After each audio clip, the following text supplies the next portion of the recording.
Subscribe करा महानुभाव प्रतितीपंथ चॅनलला व बेल बटन अवश्य दाबा लेटेस्ट नोटिफिकेशन प्राप्त करण्यासाठी। दंडवत प्रणाम। जय श्री कृष्ण। लीळा चरित्राच्या आजच्या ज्ञान सत्रामध्ये आपण एकंदरीत 8 लीळा पाहणार आहोत। या 8ही लीळा अर्ध्या तासाच्या आत संपणार आहेत। फारच छोट्या छोट्या लीळा आहेत। छोट्या छोट्या लीळा आहेत, परंतु प्रत्येक लीळेमध्ये महादायसांनी एवढे महत्त्वाचे प्रश्न विचारलेले आहेत आणि त्या प्रश्नाचंही उत्तर स्वामींनी तेवढ्याच गहनतेने दिलेले आहेत। त्या प्रश्नाचं उत्तर जे आहे ते स्वामींनी फार सखोल दिलेलं आहे। अत्यंत महत्त्वपूर्ण असे प्रश्न, त्या प्रश्नाचं उत्तरही अत्यंत महत्त्वपूर्ण। प्रत्येक लीळेमध्ये असे प्रश्न आलेत आणि प्रत्येक लीळेमध्ये स्वामींनी उत्तर दिलेत। त्यामुळे आजचा व्हिडिओ फारच महत्त्वपूर्ण होणार आहे। व्हिडिओ हा शेवटपर्यंत पहा। या व्हिडिओमध्ये महादायसा सर्वप्रथम वेदाविषयी प्रश्न करतात। स्वामी त्या वेदाविषयी मग माहिती सांगतात महादायसांना। पुढं महादायसा आगमाविषयी प्रश्न करतात। स्वामी पुन्हा त्या प्रश्नाचं उत्तर देतात। पुढं महादायसा पुन्हा पुराणांविषयी प्रश्न करतात। त्या पुराणाविषयी नेमका काय प्रश्न केला आणि स्वामींनी मग कसं उत्तर दिलं हेही तुम्हाला आजच्या ज्ञान सत्रामध्ये समजणार आहे। मुक्त्या कशा आहेत, किती आहेत, हाही प्रश्न पुन्हा विचारतात महादायसा। देव पुन्हा त्या मुक्तींविषयी व्यवस्थित उत्तर देतात। चतुर्विध त्याग कसा आहे याविषयी महादायसा प्रश्न करतात आणि मग चतुर्विध त्यागाविषयी स्वामी निरूपण करतात। वाचा किती प्रकारच्या आहेत असा महादायसांनी प्रश्न केल्यावर मग स्वामींनी पण किती वाचा आहेत, कोण्या प्रकारच्या आहेत, कोणती वाचा कुठे वर्तते हेही सांगितलेलं आहे। महादायसांनी श्रीकृष्ण महाराजांच्या वेदाविषयी प्रश्न केला। मग स्वामींनी स्वतःच्या वेदाविषयी सांगितलं आणि श्रीकृष्ण महाराजांच्या वेदाविषयी सांगितलं। दोन्हीमध्ये काय फरक आहे तेही सांगितलेलं आहे। आणि नंतर महादायसा पुन्हा वटवृक्षाचं आयुष्य विचारतात की वटाच्या झाडाचं आयुष्य किती आहे। वट म्हणजे काय तर वडाचं झाड, तर वडाच्या झाडाचं आयुष्य किती आहे असं महादायसा स्वामींना विचारतात। मग स्वामी त्या प्रश्नाचं उत्तर देतात। तर असे एकंदरीत आपण 8 चरित्र पाहणार आहोत। 8ही चरित्रांमध्ये अत्यंत अशी महत्त्वपूर्ण माहिती आलेली आहे आणि म्हणून आजचा व्हिडिओ शेवटपर्यंत पहा। नेहमीच्याच प्रमाणे आजचाही व्हिडिओ तुम्हाला नक्कीच आवडणार आहे आणि त्यामुळे लगेचच्या व्हिडिओला लाईक करा आणि जास्तीत जास्त आपल्या वासनिक मंडळीपर्यंत हा व्हिडिओ शेअर करा, म्हणजे त्यांनाही या ज्ञानाचा लाभ होईल। आजचं हे ज्ञान सत्र सुरू करण्याअगोदर आपण आजचा तिथीवार जाणून घेऊया आणि नंतर मग आजच्या या ज्ञान सत्राला आरंभ करूया। आजचा तिथीवार आहे माघ वद्य चतुर्दशी मंगळवार, प्लवनाम संवत्सर शके 1943, अंग्ल दिनांक 1 मार्च 2022। कालच्या ज्ञान सत्रामध्ये मी तुम्हाला प्रश्न विचारला, स्वामींनी दायंबासारख्या बोधवंताची प्रशंसा कशी केली, या प्रश्नाचं उत्तर काय आणि कोणी कोणी या प्रश्नाचं बरोबर उत्तर दिलं ते सर्व आपण व्हिडिओच्या शेवटी पाहणारच आहोत। तर मग जास्त उशीर न करता चला तर आज काही नवीन ज्ञानार्जन करूया। दंडवत हो।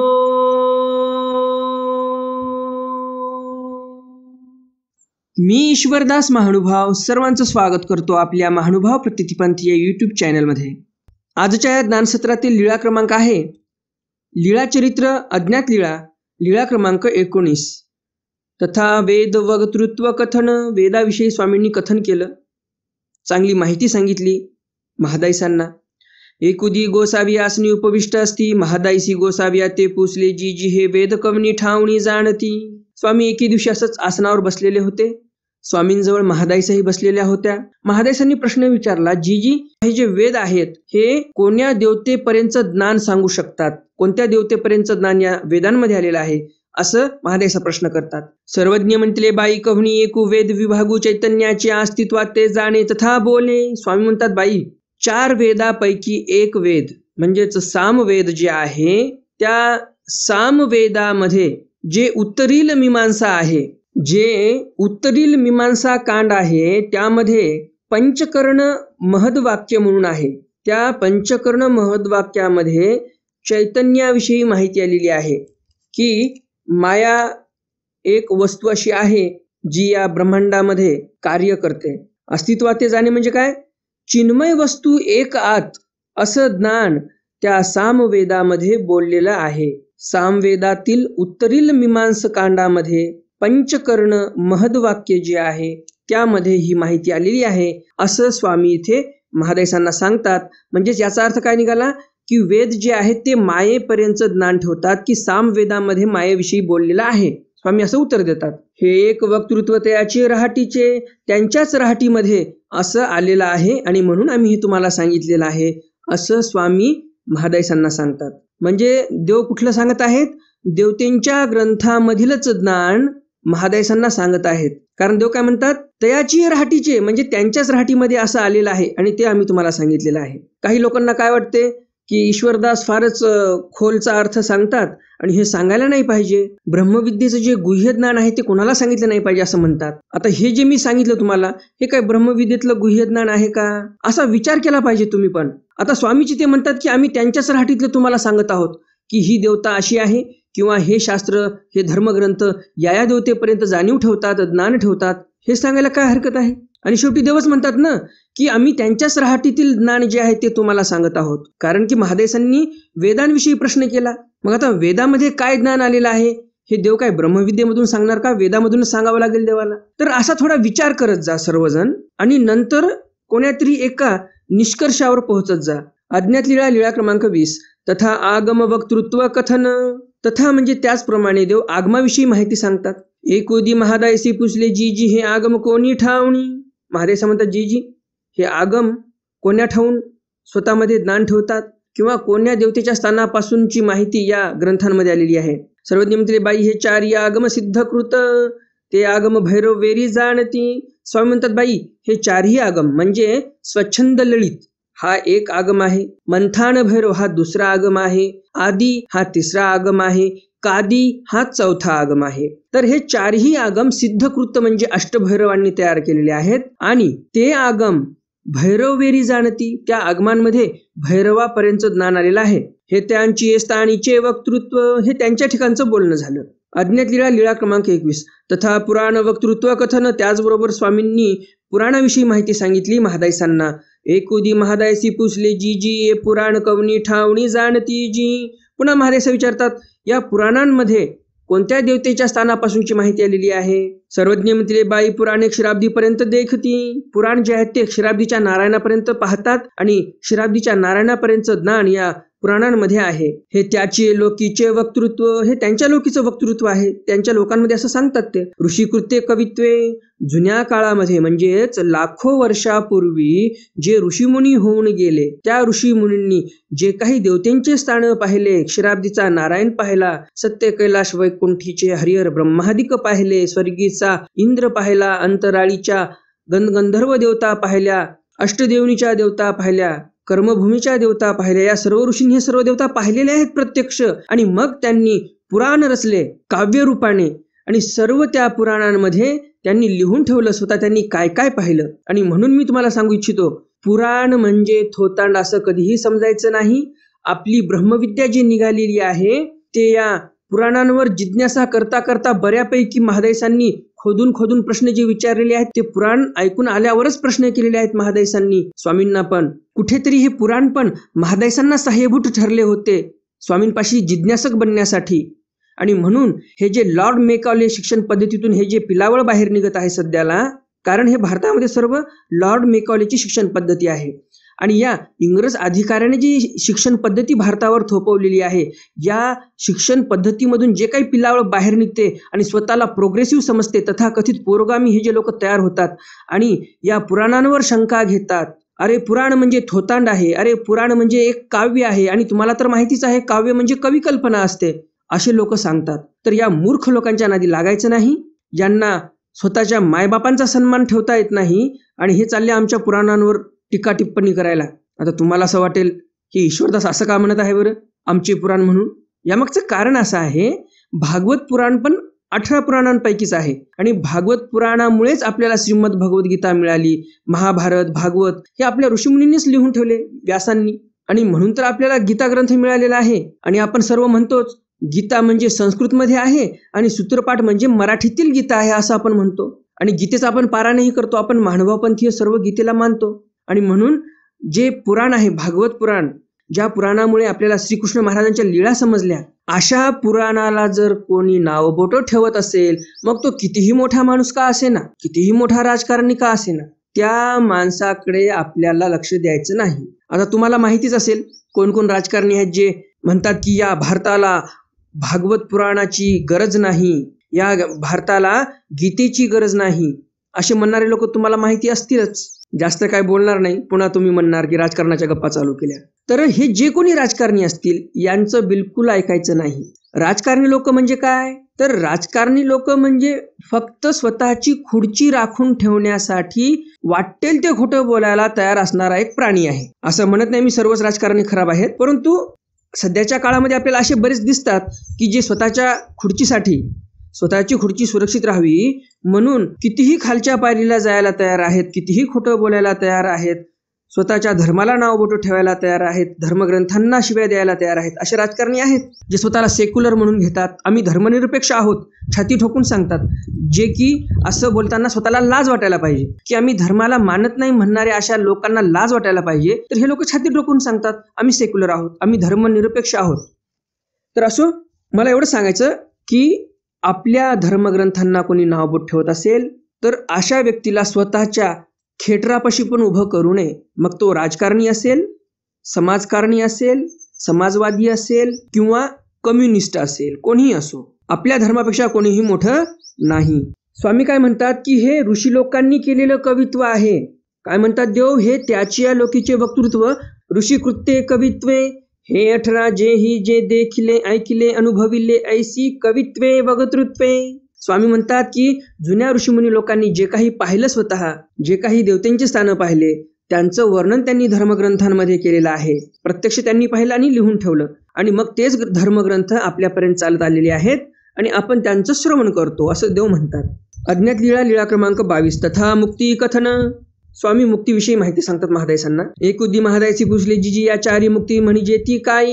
महादायसा म्हणतात जीजी, हे 4 मुक्त्या लोक म्हणतात, नेमकं या 4 मुक्त्या आहेत तरी काय. तुम्हीही ऐकून असाल, लोक म्हणतात अन्य संप्रदायाचे, हरिमुखे म्हणा तेने मुक्ती 4 साधी येल्या, असं म्हणतात ना. किंवा असंही म्हणतात, देवाची दारी उभा क्षण भरी, तेने मुक्ती 4 साधी येल्या. तर हे 4 मुक्त्या म्हणजे नेमकं आहेत तरी काय, असं महादायसा प्रश्न करतात. आणि कवनी ठावणजी, देवतेंच्या कोण्या स्थानापासून या 4 मुक्त्या आहेत. सर्वज्ञ म्हणितले बाई, सालोक्यता, सामिप्यता, सारुप्यता, सायोज्यता, या 4ही मुक्ती. स्वामी म्हणतात बाई 4 मुक्त्या आहेत. पहिली मुक्ती आहे सालोक्यता. ह्या 4ही मुक्ती समजावून घेण्यासाठी एक छोटंसं उदाहरण देतो, म्हणजे तुम्हाला सर्व व्यवस्थित समजून जाईल. उदाहरण घेऊया आपण स्वर्गाच्या देवतेचं. स्वर्गाची जे इंद्रसभा आहे, इंद्रसभेमध्ये मुख्य इंद्र आहे, सभेमध्ये बसलेला आहे एकदम उंच आसनावर. मग त्याच्या सभेमध्ये जे काही त्यांचे मंत्रीगण असतील, देवताच आहेत ते पण, तर तेही बसलेले आहेत. इंद्राजवळ त्याची पत्नी स्वतःची इंद्रायणी पण बसलेली आहे. आणि त्या स्वर्गाच्या सभेमध्ये काही कर्मचारी पण आहेत.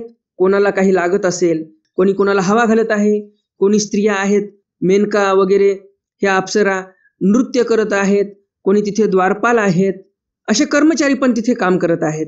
तर एकंदरीत अशी त्या स्वर्गातील इंद्रदेवतेची राज्यसभा आहे. तर अशा या इंद्रलोकाच्या सभेमध्ये आपल्याला आता पाहायचं आहे की सालोक्य मुक्ती कशाला म्हणावं. सालोक्य म्हणजे काय, त्या इंद्राच्या सभेमध्ये जे कर्मचारी आहेत त्याच्या लोकातील त्याचा जो परिवार आहे, मग हवा घालणारा असेल, काही त्यांना तो सोमरस देणारा आहे सेवक, ते पण देवताच आहेत एक प्रकारच्या. तर त्या सेवकांच्या, त्या कर्मचाऱ्यांच्या, त्या सैनिकांच्या शरीरामध्ये ज्या जीवाला पावन होते, तशा पावन झालेल्या जीवाला म्हणतात की त्याला सालोक्य मुक्ती प्राप्त झाली. इंद्रलोकामध्ये, स्वर्गलोकामध्येच त्याला मुक्ती मिळाली, पण तिथल्या लोकांमध्ये, तिथल्या परिवारामध्ये, कर्मचाऱ्यामध्ये त्याला मुक्ती मिळाली. एका देवतेच्या मूर्तीमध्ये तो पावन झाला. तिथले कर्मचारी पण देवताच आहेत बरं का. ही झाली सालोक्य मुक्ती. सामिप्यता, सामिप्यता कशाला म्हणावं, सामिप्य मुक्ती कशाला म्हणावं. सामिप्य म्हणजे त्या इंद्रदेवतेच्या जवळ जे मंत्रीगण बसलेले आहेत, सभेमध्ये समोर जे मंत्रीगण आहेत ते त्यांच्या जवळ आहेत. सेवकांपेक्षा मंत्रीगण जवळच राहणार ना. आणि म्हणून त्या मंत्रीगणाच्या मूर्तीमध्ये ज्या जीवाला पावन झालं त्याला असं म्हणावं सामिप्य मुक्ती मिळाली. सारुप्यता, सारुप्यता कशाला म्हणावं, तर इंद्राची जी पत्नी आहे इंद्रायणी, तिच्या मूर्तीमध्ये जर एखाद्या जीवाला पावन झालं तर त्याला म्हणावं सारुप्य मुक्ती. सायोज्यता, सायुज्यता म्हणजे काय, सरळ थेट त्या इंद्रदेवतेच्याच मूर्तीमध्ये पावन झालं त्या जीवाचं, त्याला म्हणतात सायुज्यता. तर ह्या अशा 4 प्रकारच्या मुक्त्या आहेत. आता मुक्त्या समजल्या आपल्याला, परंतु ह्या मुक्त्या कुठून कुठपर्यंत आहेत? या चारी मुक्ती अंतराळा पासवणी सेख सय्यावेरी वर्तती. स्वामी म्हणतात या चारही मुक्ती अंतराळीच्या देवतेपासून ते शेषशय्यापर्यंत या सर्व देवतेच्या स्थानाच्या ठिकाणी या चारी मुक्त्या वर्ततात. लौकिक मुक्ती स्त्रिया आतिपर्यंत्रारूढता नाही. तिथे जे परिवार आहे देवतेचा त्यामध्ये स्त्रियाही आहेत. त्या लौकिक मुक्तीमध्ये स्त्रिया आहेत, परियंत्रारूढता नाही. म्हणजे स्त्री पुरुषांचा संबंध संयोग बिलकुल होत नाही असं देव म्हणतात. हो काजी? महादेव म्हणतात ठीक आहे. अज्ञात लीळा क्रमांक 23. तथा चतुर्विध त्यागो निरूपण. चतुर्विध त्यागाविषयी देव निरूपण करतात. महादायसी म्हणतील चतुर्विध त्यागो तो कैसाजी? महादायसा प्रश्न करतात जीजी चतुर्विध त्याग जो आहे तो कसा आहे बरं? सर्वज्ञ म्हणतील बाई एकू राजसू त्यागू, एकू तामसू त्यागू, एकू सात्विकू त्यागू, एकू निर्गुण त्यागू. मग स्वामी उत्तर देतात महादेसांच्या प्रश्नाला की 4 प्रकारचा त्याग कसा आहे. एक त्याग राजस आहे देव म्हणतात, एक तामस आहे, एक सात्विक आहे आणि एक त्याग जो आहे तो निर्गुण आहे. सर्वज्ञ म्हणतील एकू मळ त्यागिया, एकू अनिष्ट त्यागिया, एकू स्वतैव जाये ते वेळी सांडी, एकू मळवत त्यागिया तो दुर्लभू. मग त्याची लक्षणे निरूपिली. पुढे स्वामी सांगतात की नेमकं कोणता त्याग राजस, कोणता त्याग तामस, कोणता त्याग सात्विक आहे आणि कोणता त्याग निर्गुण आहे. त्या त्यागांचं नाव सांगतात देव म्हणतात एक मळत्यागिया. एक मळत्यागिया म्हणजे काय? मळवत त्याग करतो, विष्ठेचा त्याग केल्यासारखा जडचेतन पदार्थाचा तो त्याग करतो. एकू अनिष्ट त्यागिया. आता हे मळत्यागिया जो सांगितलेला आहे तो कोण्या गुणाचा आहे? तर तो सात्विक गुणाचा आहे मळत्यागिया. आणि एक अनिष्ट त्यागिया आहे. अनिष्ट म्हणजे काय? तर हे जे जडचेतन पदार्थ आहेत संसारामधले, मुलं आहेत, मुली आहेत, पत्नी आहे, हे चेतन पदार्थ झाले संसारातले. जड पदार्थ कोणते आहेत संसारातले? गाडी आहे, घोडी आहे, बंगला आहे, शेती शिवार आहे, कोणता व्यापार आहे, कोणता कारखाना आहे, कंपनी आहे, हे सर्व जड पदार्थ झाले. तर या सर्व जडचेतन पदार्थाचा हा जीव त्याग करतो की हा जीव काय म्हणतो त्याग करताना की हे सर्व माझ्यासाठी अनिष्टकारक आहेत, हे काय माझ्या सोबत येणार आहेत का, याच्यामुळे काय मला ईश्वर मिळणार आहे का, हे सर्व माझ्यासाठी अनिष्टकारक आहेत म्हणून त्याचा त्याग करतो. आवडी आहे त्याच्यामध्ये, आवडी नाही असं नाही. त्या जीवाची त्या गोष्टींमध्ये आवडी आहे.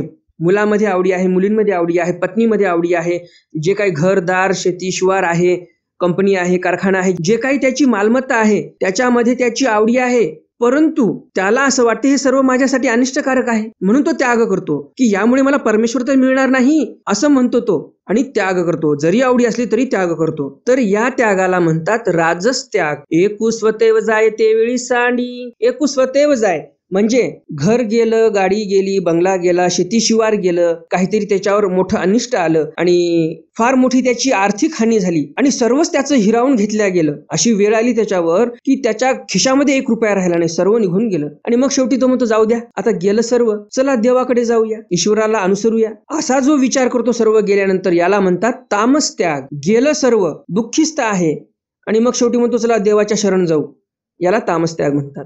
800 वर्षापूर्वी असे माणसं असायचे, सर्व जरी गेलं तर म्हणायचे चला आता देवदेव तरी करू. आणि आताचे लोक असे झालेत की थोडंसं काही कमी जास्त झालं की घे फाशी. आताचे नवीन नवजवान मुलं मुली 12वीला टक्केवारी कमी पडली, घे फाशी. कोणती नीट परीक्षा दिली, कमी मार्क पडले, घे विष पिऊन मरून जा. हे कशाचं लक्षण आहे? धर्माचे संस्कार नाहीत तुमच्या मुलांवर मुलींवर आणि म्हणून थोडंसं काही अपयश आलं की मरायचा विचार करतात. आध्यात्मिक अधिष्ठान खिळखिळ होऊन गेलं, आध्यात्मिक अधिष्ठान मजबूत नाही राहिलं म्हणून तुमचे मुलं मुली पण एकदम वीक होऊन गेले, मनोबल एकदम खतम होऊन गेले त्यांचं. आणि म्हणून मी तुम्हाला सांगत असतो तुमच्या मुलांचं मुलींचं आध्यात्मिक अधिष्ठान मजबूत करा. कितीही मोठे संकष्ट आले तरी तुमचे लेकरं डगमगणार नाहीत. ज्याप्रमाणे एखादा दिवा कितीही अंधार किर्र असू द्या, खोलीमध्ये 1 दिवा जर लावला तर पूर्ण खोली प्रकाशमान करते ते दिवा. या दिव्यासारखं तेज कधी येते माणसाच्या ठिकाणी, आपल्या लेकरांच्या ठिकाणी, ज्यावेळेस आध्यात्मिक अधिष्ठान मजबूत असते त्यावेळेस. आणि म्हणून आध्यात्मिक संस्कार मुलांवर केले पाहिजे. जुन्या काळामध्ये 800 वर्षापूर्वी आध्यात्मिक संस्कार जबरदस्त होते आणि म्हणून लोक सर्वस्व काही जरी नष्ट झालं तरी देवदेव करायला निघून जायचे. आत्महत्येचा विचारही लोकांच्या मनामध्ये येत नव्हता. एवढा संपन्न आपला भारत देश होता, बौद्धिकदृष्ट्याही संपन्न होता, आर्थिकदृष्ट्याही संपन्न होता. स्वामींच्या काळामध्ये चलनी नाणे सोन्याचे होते. म्हणजे तुम्ही विचार करा, आपला भारत देश किती श्रीमंत असेल. तुम्हाला तर माहितीच असेल, आपल्या भारताला सोने की चिडिया लोक म्हणायचे. तर हे कशामुळे होतं? भारतातील जनमानस एवढं बौद्धिकदृष्ट्या सशक्त होतं की कशालाही घाबरत नव्हते आपले लोक. आणि म्हणून देव म्हणतात की असेही काही लोक असतात जे सर्वस्व काही नष्ट झालं तरी देवाच्या शरण येतात, आत्महत्या करण्याचा विचारही करत नाहीत लोक. एवढा आपला समाज सुंदर 800 वर्षापूर्वी होता. आणि नंतर इंग्रजांची शिक्षण पद्धती लागू झाली. आता या जवळजवळ 100-150 वर्ष झाले. या 100-150 वर्षामध्ये इंग्रजांची शिक्षण पद्धती आली आणि अख्ख्या भारताच्या शिक्षण पद्धतीचा सत्यानाश झाला. ह्या विषयावर जर बोलायला गेलो तर फार मोठा विषय आहे, 1 घंटाही संपणार नाही. आणि म्हणून मी हा विषय इथेच थांबवणार आहे आणि आपल्या आता स्वामींच्या लीळेकडे आपण वळूया. पुढे देव म्हणतात, एक मळवत त्यागिया तो दुर्लभू. एक त्यागिया जो आहे तो मळवत त्यागिया आहे. हा त्यागिया कसा आहे? तर हा त्यागिया निर्गुण आहे. मळवत त्याग तो निर्गुण असं स्वामींनी सांगितलेलंच आहे. तर असे 4 प्रकारचे त्याग आणि त्या 4ही त्यागामध्ये कोणते कोणते गुण आहेत तेही देवाने सांगितले आणि तेही मी तुम्हाला व्यवस्थित समजून सांगितलेले आहेत. तर असा मळवत त्याग जो आहे तो दुर्लभ असतो. मग त्याची लक्षणे निरूपिली. मग स्वामींनी त्याच्या लक्षणाचं निरूपण केलेलं आहे महादायसांना. अज्ञात लीळा, लीळा क्रमांक 24. तथा वाचा निरूपण. स्वामींनी वाचेविषयी निरूपण केलं. महादायसी पूसले. महादायसा विचारतात, जी जी वाचा किती जी? देवा, वाचा किती प्रकारच्या असतात बरं? असं महादायसा विचारतात. सर्वज्ञ म्हणते, बाई वाचा 4. स्वामी म्हणतात, बाई 4 प्रकारच्या वाचा असतात. त्या कवणी जी? महादायसा म्हणतात, त्या कोण्या प्रकारच्या? सर्वज्ञ म्हणते, परा पश्यंती मध्यमा वैखरी. स्वामी सांगतात, परा नावाची एक वाचा आहे, पश्यंती नावाची वाचा आहे, मध्यमा नावाची वाचा आहे आणि वैखरी नावाची वाचा आहे. मग आता हे 4 वाचा कुठे कुठे वर्ततात? चैतन्योद्भवा परा. चैतन्य मायाचे जे पूर परमेश्वर उठवतात. सर्वज्ञ श्री चक्रधर स्वामींनी जे काय मायापूर उठवलं, स्वामींचं जे शरीर होतं ते मायापूर होतं आणि त्या मायापुरामधून जे शब्द बाहेर पडतात त्याला पराभाषा म्हणतात. तालवोष्टपूठ व्यापारे यंत्रोद्भवा वैखरी. ताल म्हणजे काय? तर टाळू. ओष्टपूठ म्हणजे काय? तर दोन्ही ओठ. या दोन्ही ओठामधून आणि या टाळूच्या साह्याने जे काही शब्द तयार होतात, मुखातून शब्द बाहेर पडतात, त्याला वैखरी वाचा म्हणतात असं देव म्हणतात. पराते ईश्वरीची. परावाचा ईश्वराची आहे. सिद्धांचा ठाई पश्यंती म्हणजे सिद्ध लोकांच्या ठाई पश्यंती आहे. जे अष्टभैरव आहे त्या अष्टभैरवांच्या ठिकाणी पश्यंती वाचा वर्तते. देवांचा ठाई मध्यमा. शेषयापासून यक्षिणीपर्यंतच्या ज्या सगळ्या देवता आहेत त्यांच्या ठिकाणी मध्यमा नावाची वाचा वर्तते. मनुष्याचा ठाई वैखरी. मनुष्य म्हणजे तुम्ही आम्ही. आपल्या ठिकाणी कोणती वाचा आहे? वैखरी वाचा आहे. वैखरीद्वारे परेचा व्यापार आणि या वैखरीद्वारेच परेचा म्हणजे ईश्वराच्या वाचेचा व्यापार होतो.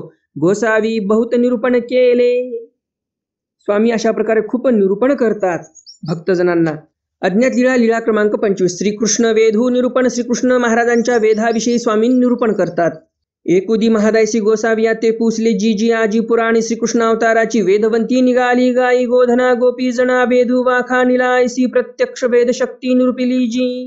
एके दिवशी महादायसा स्वामींना प्रश्न करतात की जी जी, आज मी पुराण ऐकायला गेले होते, तिथे श्रीकृष्ण महाराजांच्या वेदशक्तीविषयी माहिती आली होती आणि त्या पुराणामध्ये असं आलं की श्रीकृष्ण महाराजांच्या ठिकाणी गायी आणि गोधन सर्व वेधून जायचे, गोपीजन पण वेधून जायचे, अशी वेदशक्ती वाखाणली श्रीकृष्ण महाराजांची पुराणांमध्ये. यावरी सर्वज्ञ म्हणितले. मग यावर स्वामी म्हणतात, बाई श्रीकृष्ण शता सहस्रा वेदू येथीचा नामीची वेधू. बाई श्रीकृष्ण महाराजांचा शतासहस्रा वेद आहे म्हणजे 100 किंवा 1000 योजनांमध्ये जर नाम उच्चारलं तर श्रीकृष्ण महाराजांचा वेद होऊ शकतो. येथीचा नामीची वेद. परंतु आमचा जो आहे तो नामीची वेद म्हणजे पैल ब्रह्मांडी जरी कोणी आमचं नाम उच्चारण केलं तरी त्याला वेद होऊ शकतो, एवढी वेदशक्ती आहे आमच्या ठिकाणी. ऐसे गोसावी निरूपण केले. अशा प्रकारे स्वामींनी निरूपण केलं. अज्ञात लीळा, लीळा क्रमांक 26. तथा वटवृक्ष आयुष्य कथन. वटवृक्षाचं आयुष्य किती आहे ते स्वामी सांगतात. एकुदी गोसावी आसनी उपविष्ट असती. एके दिवशी स्वामी आसनावर बसलेले होते. महादायसे मुख्य समजते भक्तिजने पासी बैसली असती. महादायसा सोबतच बाकीचेही भक्तजन स्वामींजवळ बसलेले होते. भक्तिजने वृक्षाची आयुष्याची या गोष्टी करीत होते. भक्तजन गप्पा मारत होते. या झाडाचं आयुष्य एवढं आहे, त्या झाडाचं आयुष्य एवढं आहे. तो महादायसी पुसले. तेवढ्यात महादायसा विचारतात, जी जी वडासी आयुष्य किती? महादायसाने प्रश्न केला, जी जी वडाच्या झाडाचं आयुष्य किती आहे? सर्वज्ञ म्हणते, बाई सहस्त्र वर्ष आयुष्य. स्वामी म्हणतात, बाई वडाच्या झाडाचं आयुष्य 1000 वर्षाचं आहे. 1000 वर्ष वडाचं झाड जगत असते, असं स्वामींनी वडाच्या झाडाचं आयुष्य महादेसांना सांगितलं. तर अशा प्रकारे आजच्या ज्ञानसत्रामध्ये आपण 8 लीळा पाहिलेल्या आहेत. 8ही लीळा तुम्हाला नक्कीच आवडल्या असतील. आणि अजून जर तुम्ही या व्हिडिओला लाईक केलं नसेल तर लगेच या व्हिडिओला लाईक करा आणि जास्तीत जास्त आपल्या वासनिक मंडळीपर्यंत हा व्हिडिओ शेअर करा, म्हणजे त्यांनाही या ज्ञानाचा लाभ होईल. आजच्या ज्ञानसत्रातील प्रश्न आहे, स्वामींनी सांगितलं एक स्वतःव जाय तेवेळी सांडी, म्हणजे की एका जीवाचं सर्वस्व काही नष्ट होऊन जाते, घर दार शेती बाडी काहीच राहत नाही त्याचं, आणि मग शेवटी तो देवाला अनुसरण घेण्यासाठी शरण जातो. या संदर्भामध्ये मी तुम्हाला काय महत्वपूर्ण माहिती सांगितली की या त्यागियाकडून, हा जो स्वतःव जाय तेवेळी सांडी हा जो त्यागी आहे याच्याकडून आपण काय शिक्षण घेतलं पाहिजे, काय आपण याच्याकडून शिकलो पाहिजे. आपल्या पुढच्या पिढीला मार्गदर्शक असा हा त्यागी आहे. आपल्या पुढच्या पिढीला एक पथदर्शक हा त्यागी ठरू शकतो. असं काय आहे याच्या ठिकाणी जे मी तुम्हाला सांगितलं, हा आजच्या ज्ञानसत्रातील प्रश्न आहे. आता पाहूयात आपण कालच्या ज्ञानसत्रातील प्रश्न, त्याचं उत्तर आणि कोणी कोणी त्या प्रश्नाचं बरोबर उत्तर दिलं त्या सर्व वासनिक मंडळींची नावं. कालच्या ज्ञानसत्रामध्ये मी तुम्हाला प्रश्न विचारला, स्वामींनी दायंबासारख्या बोधवंताची प्रशंसा कशी केली. प्रशंसा स्वामींनी अशी केली की स्वामी दायंबाला म्हणतात, दायंबा तुम्ही जर कोण्या घरी जर भिक्षेला गेलात, त्यांनी तुमचा अनादर जरी केला, अवज्ञा जरी केली आणि त्यानं अवज्ञा करून जरी 4 घास तुमच्या झोळीमध्ये टाकले तरी त्या व्यक्तीला पुढच्या पुण्य लागेल. तुम्ही जर 2 घास खाल्ले त्यांचे तर, किंवा कोणी पाणी जरी दिलं, तुमची योग्यता एवढी आहे की तुम्ही एखाद्या दारात जाऊन उभं राहिलात, तिथलं पाणी जरी पिलं तरी त्या घरच्या लोकांना खूप गोमट लागेल, पुण्य लागेल, एवढी तुमची योग्यता आहे. आमच्या सन्निधानामध्ये राहून तुम्ही एवढे योग्य झालात असं देव म्हणतात. ते स्वामींचे दर्शनीय होते, त्याचबरोबर बोधवंतही होते दायंबा, आणि म्हणून त्यांची एवढी योग्यता होती. बरोबर उत्तर देणाऱ्या वासनिक मंडळींची नावे पुढील प्रमाणे: तारामाशू पटायत, विश्वासजी गोरे, डॉक्टर सतीशजी उरे, आरतीताई कदम, सुलभाताई देशमुख, माधुरीताई भोपळे, ज्ञानेश्वरजी महाजन, संध्याताई पाटील, प्रकाशजी भडाळे, संतोषजी रासकर, देवानंदजी काकडे, भूपाळजी साळवे, कमलताई टोणपे, जिजाताई लिपारे, मुकेशजी भुयार, रुचाताई उगले, लताताई चिपडे, अनुपमाताई राऊत, संध्याताई सुरेश, योजनाताई भरते, प्रकाशजी साठे, निवृत्तीजी खाडे, जिजाताई पाबळे, सुरेशजी केके, दुर्गाताई भावे, लहूजी मादगुडे, रुक्मिणीताई मादगुडे, या सर्व वासनिक मंडळींनी अगदी बरोबर उत्तर दिलेली आहेत. तुम्हा सर्वांचं खूप खूप अभिनंदन. तुम्ही ध्यान देऊन पोथी ऐकलीत आणि अगदी व्यवस्थित आणि अचूक अशी उत्तरं तुम्ही सर्वांनी दिलेली आहेत. ज्याप्रमाणे तुम्ही कालच्या ज्ञानसत्रातील प्रश्नाचं उत्तर दिलं त्याचप्रमाणे तुम्ही आजच्याही ज्ञानसत्रातील प्रश्नाचं उत्तर नक्कीच देणार अशी अपेक्षा आहे. तर मग भेटूया उद्याच्या ज्ञानसत्रामध्ये सर्वज्ञ श्री चक्रधर स्वामींच्या काही नवीन चरित्रांसह, ज्यामध्ये तथा वशिष्ठ विद्यावंतू कथन ही लीळा तुम्हाला ऐकायला मिळणार आहे. महादेव राज्य प्रशंसा, अन्य धर्म वचन प्रशंसा, महादायसा प्रश्न अनुचित संदेह निवृत्ती अनुवादू, भावेसनी जोगिया भले अनुवादू, महादायसा प्रश्ने लक्ष्मणा भक्ती प्रशंसा, असे भरपूर काही चरित्र आपण उद्याच्या ज्ञानसत्रामध्ये पाहणार आहोत. तर मग भेटूया उद्याच्या ज्ञानसत्रामध्ये सर्वज्ञ श्री चक्रधर स्वामींच्या काही नवीन चरित्रांसह. तोपर्यंत दंडवत प्रणाम. जय श्री कृष्ण. दंडवत हो.